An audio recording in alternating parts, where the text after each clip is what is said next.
Auto, cab, motor రవాణా డ్రైవర్ల సమస్యలు కేంద్ర, రాష్ట్ర ప్రభుత్వాలు పరిష్కరించాలని ఫిబ్రవరి 16న ఆటో జేఏసీ బంద్కు పిలుపునిచ్చారు.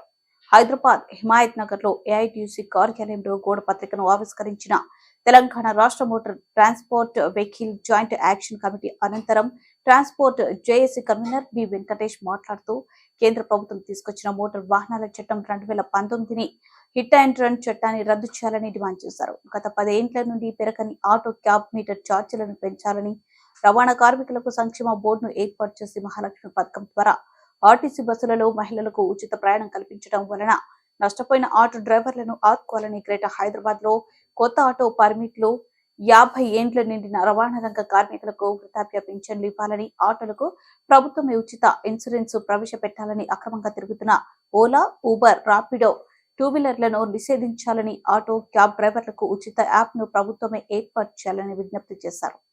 దేశవ్యాప్తంగా భారతదేశంలో ఉన్న కార్మిక సంఘాలు, రైతు సంఘాలన్నీ కూడా వివిధ డిమాండ్ల మీద భారతదేశ వ్యాప్తంగా ఒకరోజు సమ్మెను పిలుపునివ్వడం జరిగింది. ఆ సమ్మెలో భాగంగా భారతదేశంలో ఉన్న రవాణా రంగ సంఘాలన్నీ కూడా ఒకటై రవాణా రంగ కార్మికులు ఎదుర్కొంటున్న సమస్యల మీద 16వ తారీఖు ఫిబ్రవరి 16 నాడు ఒకరోజు బంద్ చేసి నిరసన కార్యక్రమం తెలియజేయాలని చెప్పి నిర్ణయంలో భాగంగానే తెలంగాణ రాష్ట్రంలో కూడా బంద్ను నిర్వహిస్తున్నాము. ఈ బంద్లో INTC, AITC, CITU, IFTU, BRTU మరియు క్యాబు, ఆటో, లారీ సంఘాలన్నీ కూడా ఈ సమ్మెలో పాల్గొంటున్నాయి. మా ఈ ప్రధాన డిమాండ్లు సెంట్రల్ కేంద్ర ప్రభుత్వం ఏదైతే 2019 సంవత్సరంలో మోటార్ వాహన చట్టాన్ని తీసుకురావడం జరిగింది, ఆ చట్టాన్ని రద్దు చేయాలని చెప్పి, ఆ చట్టంలో భాగంగానే పోయిన నెలలో జనవరి నెలలో కేంద్ర ప్రభుత్వం హిట్ అండ్ రన్ పేరు మీద కొత్త చట్టాన్ని తీసుకురావడం జరిగింది. ఆ చట్టం వలన ప్రతి డ్రైవర్కు ప్రమాదం జరిగినప్పుడు 10 సంవత్సరాల జైలు శిక్ష, 7 లక్షల రూపాయల జరిమానా అని చెప్పి హిట్ అండ్ రన్ చట్టంలో ఉన్నది.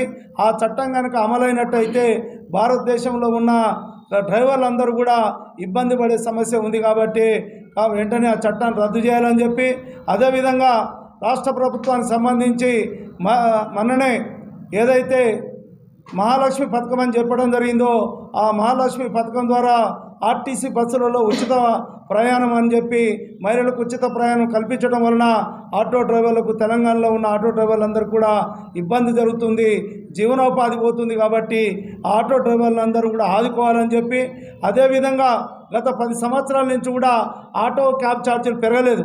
10 సంవత్సరాల నుంచి అనేకమైన ఆందోళనలు, ఉద్యమాలు చేసినా కూడా అప్పుడున్న రాష్ట్ర ప్రభుత్వం పట్టించుకోకపోవడం వలన మా సమస్యలన్నీ అట్లనే ఉన్నాయి. కాబట్టి ఆ మీటర్ ఛార్జీలు కూడా పెంచాలని చెప్పి, అదేవిధంగా ఇప్పుడు ఏదైతే 50 సంవత్సరాలు నిండినో ఆటో, క్యాబ్ డ్రైవర్లకు, రవాణా రంగ కార్మికులకు కూడా వృద్ధాప్య పింఛను ఇవ్వాలని చెప్పి, అదేవిధంగా వెల్ఫేర్ బోర్డు, సంక్షేమ బోర్డు ఏదైతే కాంగ్రెస్ ప్రభుత్వం ఎన్నికల్లో మేనిఫెస్టోలో పెట్టిందో అది రవాణా రంగ కార్మికులకు సంక్షేమ బోర్డును వెంటనే అమలు చేయాలని చెప్పి, అదేవిధంగా సంవత్సరానికి 12,000 రూపాయలు ఇస్తామని చెప్పారు.